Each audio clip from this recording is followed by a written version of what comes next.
Good evening. Welcome in Daily UPSC Editorial Audio Program. Fix the judicial supply demand gap.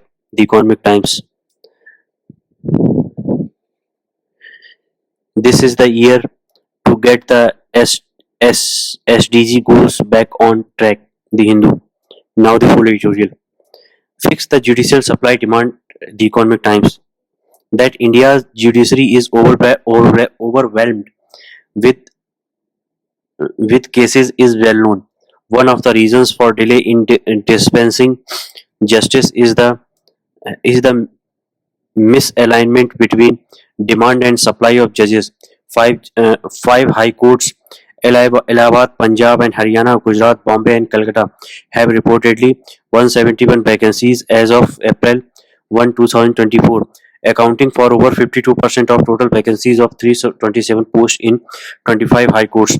Sanctioned strength of judges across all high courts is 1,114 and 29.4% of positions are vacant. Citizens, especially marginalized, bear the brunt of this shortfall.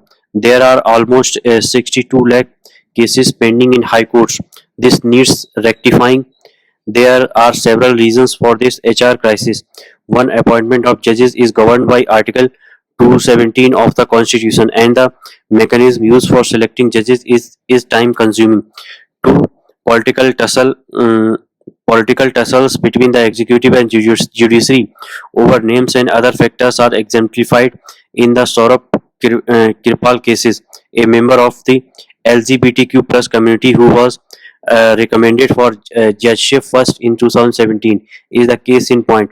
Three, Indian judges are underpaid compared to their counterparts in developed countries. Their pay has only increased threefold in the last 65 years. According to the National Judicial Compensation Survey, adjusting for inflation, they actually earn much less than before. So not many are keen on taking up judgeships. A robust legal system is vital for promoting good public governance. Therefore, this crisis must be handled with urgency and uh, adroitness. Substantial funding increases for hiring more judges, modernizing court facilities, and digesting procedures to cut delays in justice delivery must be prioritized. This is the year to get the SDG goals back on track. The Hindu. Sri Kumar Chattopadhyay is a retired scientist. The United Nations Summit on Sustainable Development Goal (SDG) that was held in New York September 18, 19 assessed progress towards achieving the SDGs. The Agenda 2030, which was adopted by the UN General Assembly in 2015, identified 17 SDGs with 169 specific targets to be achieved by 2030. The program is internationally non-binding, but all countries have committed to work towards these goals as transitioning to sustainable development is a common global endeavor. Slow progress. Progress, according to available report, is off track. From 2015 to 2019, there were some improvements, although grossly insufficient to achieve the goals. The outbreak of the COVID-19 pandemic and other global crises have virtually halted progress. Apart from slow progress and little or no attention towards the goals related to the environment and biodiversity, including responsible consumption and production, climate action, life below water, and life on land.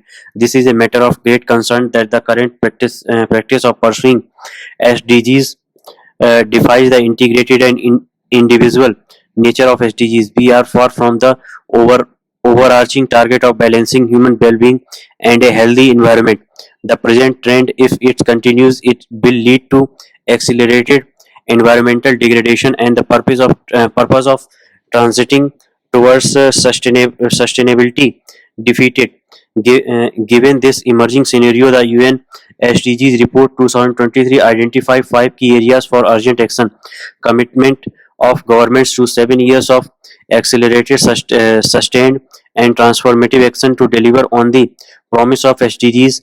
concrete, integrated, and targeted government policies and actions to eradicate poverty, reduce inequality, and to end the war on nature, with a focus on advancing the rights of women and girls and empowering the most vulnerable, strengthening the strengthening of national and subnational capacity, accountability, and public institutions to deliver accelerated progress, remittent of the international community to deliver and mobilize resources to assist developing nations, and continued strengthening of the UN development system.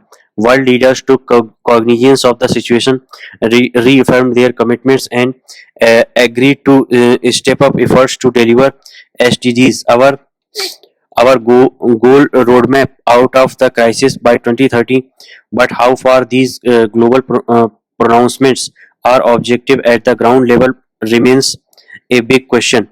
Result result that deserve deliberation.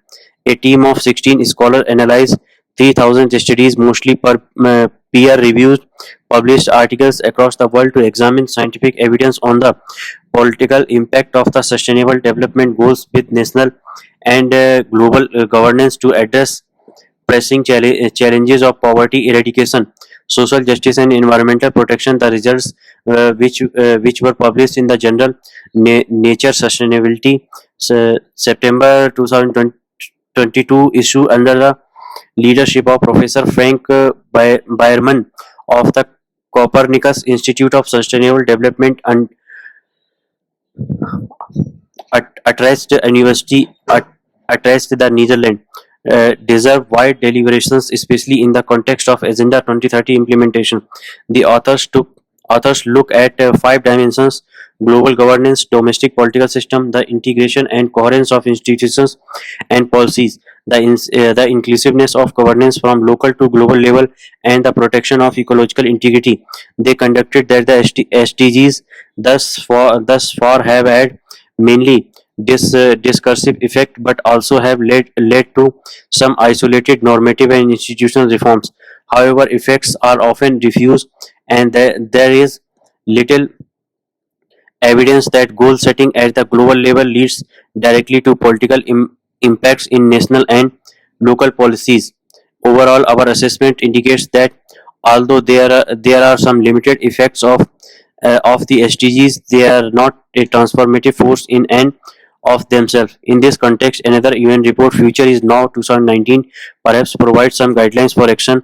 This emphasizes that the true transformative potential of the 2030 agenda can be realized through a systematic approach that helps identify, manage trade-off while maximizing co-benefits. By co-benefit, the stress is on the activities that, while addressing one SDGs, will help address others at the same time. The report suggests adopting locally best suited entry points, following regional and national priorities, and applying four levers four levels: governance, economy and finance, individual and collective action, and science and technology to propel our actions along the entry points. Actors from these levers must develop partnership and establish novel collaboration to design and rapidly implement integrated pathways to sustainable development corresponding to the specific needs and priorities of the country. This will ultimately contribute to global transformation. In the prologue of this report, Gro Harlem Brundtland, former Prime Minister of Norway and renowned for the famous Brundtland Report, Our Common Future, expressed the hope that politicians and policymakers will take note of the suggestions advanced in this report and steer the world towards sustainable development. An important year. The year 2024 is an election year across the world. At least 64 countries, both developed and developing, according to 49% of the world population, will go to the polls. Perhaps it is important for all the newly elected governments to ponder over the sustainability issues and align their national policies accordingly. Thank you.